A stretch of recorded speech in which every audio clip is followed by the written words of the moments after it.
वह जिंदा था तो तांत्रिक था, लेकिन मरने के बाद प्रेत बन गया और अब सिर्फ एक ही मंत्र से लाश दिखता है।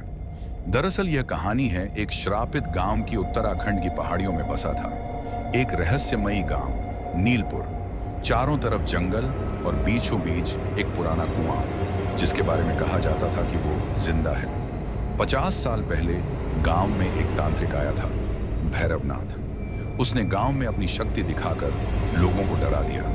लोग उसे भगवान मानने लगे, लेकिन एक दिन उसकी काली विद्या से गांव की एक बच्ची की मौत हो गई। गुस्से में आकर गांव वालों ने उसे उसी कुएं में जिंदा गाड़ दिया।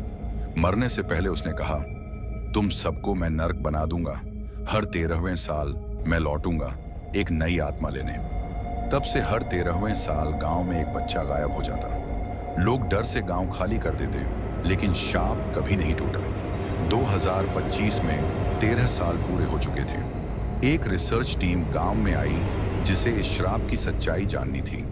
उन्होंने उस कुएं के पास रात बिताई और फिर शुरू हुआ कहर। कुएं से भैरवनाथ की सड़ी गली आत्मा निकली, आंखें अंगारे जैसी, शरीर राख से ढका। वह हर उस इंसान की आत्मा खींच लेता जिसने उसकी मौत की कहानी पर शक किया था। अगली सुबह गांव खाली था। रिसर्च टीम का कोई सदस्य नहीं बचा। सिर्फ कैमरे की रिकॉर्डिंग में एक आखिरी आवाज थी, मैं फिर आऊंगा अगले 13 साल बाद तुम्हारे गांव में भी। अगर आपको यह कहानी पसंद आई हो तो लाइक, कमेंट और सब्सक्राइब करना न भूलें। ऐसी और कहानियों के लिए जुड़े रहिए हमारे साथ। मिलते हैं अगले किस्से में एक नए जज्बात के साथ। धन्यवाद।